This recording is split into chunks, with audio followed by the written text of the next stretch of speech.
Child Protective Services report gives us more insight into the life of a 7-year-old boy found dead inside a washing machine at his family's home.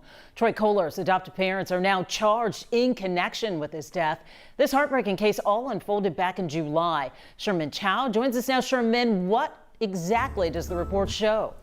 It shows a disturbing story of this young boy's life that the adoptive parents who were supposed to rescue him may have abused him as well. Jermaine and Tiffany Thomas exchanged terrifying texts about their son. "I'm going to put him in the stove and turn it on." And that was before they reported Troy missing and his body was found inside the family washing machine.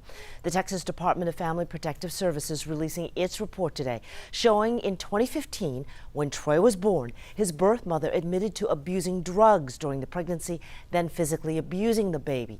Troy was born with drugs in his system and had withdrawal symptoms. DFPS removed Troy and he was adopted.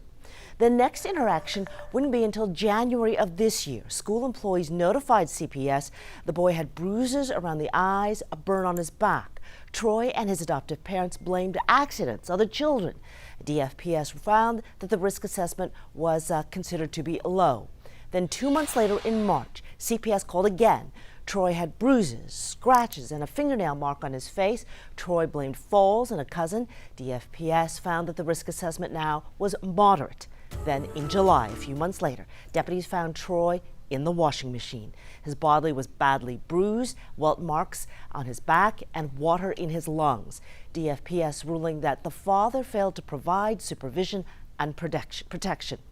Now, Harris County homicide detectives believe that Jermaine Thomas held his son's head underwater and beat him, then hid the child's body in the family washing machine.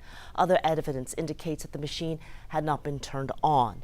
Jermaine Thomas is charged with murder. His bond is set at $2 million. Tiffany Thomas is charged with injury to a child by omission. Her bond is set at $250,000.